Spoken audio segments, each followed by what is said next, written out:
ಕಬ್ಬಿನ ಕಿಚ್ಚಾಯಿತು. ಇದೀಗ ಮೆಕ್ಕೆಜೋಳದ ಕಿಚ್ಚು. ಸರ್ಕಾರಕ್ಕೆ ಮತ್ತೊಂದು ತಲೆನೋವನ್ನ ತಂದಿದ್ದಾರೆ ರೈತರ ಈ ಒಂದು ಪ್ರೊಟೆಸ್ಟ್. ಮೆಕ್ಕೆಜೋಳಕ್ಕೆ ಬೆಂಬಲ ಬೆಲೆ ನಿಗದಿಗೆ ರೈತರು ಧರಣಿ ಕೂತಿದ್ದಾರೆ.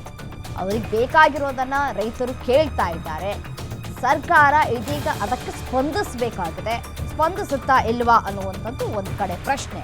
ಮೆಕ್ಕೆಜೋಳಕ್ಕೆ ಬೆಂಬಲ ಬೆಲೆ ನಿಗದಿಗೆ ರೈತರು ಧರಣಿ ಕೂತಿದ್ದಾರೆ. ಹಾವೇರಿ ಜಿಲ್ಲೆಯಲ್ಲಿ ಅನ್ನದಾತರ ಹೋರಾಟ ಭುಗಿಲೆದ್ದಿದೆ.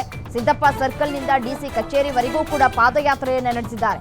ತಮಟೆ ಬಾರಿಸುತ್ತಾ ರಾಜ್ಯ ಸರ್ಕಾರದ ವಿರುದ್ಧ ತಮ್ಮ ಆಕ್ರೋಶವನ್ನ ವ್ಯಕ್ತಪಡಿಸಿದ್ದಾರೆ. ಮಠಾಧೀಶರು ಹಾಗೂ ರಾಜಕೀಯ ಮುಖಂಡರು ಕೂಡ ಸಾಥ್ ಕೊಟ್ಟಿದ್ದಾರೆ. ಡಿಸಿ ಕಚೇರಿ ಬಳಿ ಅನಿರ್ದಿಷ್ಟ ಅವಧಿ ಧರಣಿಯನ್ನ ಮಾಡೋದಕ್ಕೆ ನಿರ್ಧಾರವನ್ನ ಕೈಗೊಂಡಿದ್ದಾರೆ. ಸರ್ಕಾರದಿಂದ 2,400 ರೂಪಾಯಿ ದರಕ್ಕೆ ರೈತರಿಂದ ಬಿಗಿ ಪಟ್ಟನ್ನ ಹಿಡಿಯಲಾಗಿದೆ. ಮುಂಜಾಗ್ರತಾ ಕ್ರಮವಾಗಿ ಭಾರೀ ಪೊಲೀಸ್ ಬಿಗಿ ಭದ್ರತೆಯನ್ನ ಕೂಡ ಒದಗಿಸಲಾಗಿದೆ. ಯಾವುದೇ ರೀತಿಯಾದಂತಹ ಅಹಿತಕರ ಘಟನೆಗಳು ನಡೆಯದಂತೆ ಮುಂಜಾಗ್ರತಾ ಕ್ರಮವನ್ನು ಕೂಡ ತೆಗೆದುಕೊಳ್ಳಲಾಗಿದೆ. ದೃಶ್ಯಾವಳಿಗಳಲ್ಲಿ ಗಮನಿಸ್ತಾ ಇದ್ದೀರಿ. ಕಬ್ಬು ಬೆಳೆಗಾರರು ಯಾವ ರೀತಿಯಾಗಿ ತಮ್ಮ ಆಕ್ರೋಶವನ್ನು ವ್ಯಕ್ತಪಡಿಸಿದ್ರು, ಅದೇ ರೀತಿಯಾಗಿ ಮೆಕ್ಕೆಜೋಳ ಬೆಳೆದಂತಹ ರೈತರು ಕೂಡ ಬೆಂಬಲ ಬೆಲೆ ನಿಗದಿಗಾಗಿ ತಮ್ಮ ಆಕ್ರೋಶವನ್ನು ವ್ಯಕ್ತಪಡಿಸಿ ಪ್ರತಿಭಟನೆ ನಡೆಸ್ತಾ ಇದ್ದಾರೆ.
ಸರ್ಕಾರಗಳಿಗೆ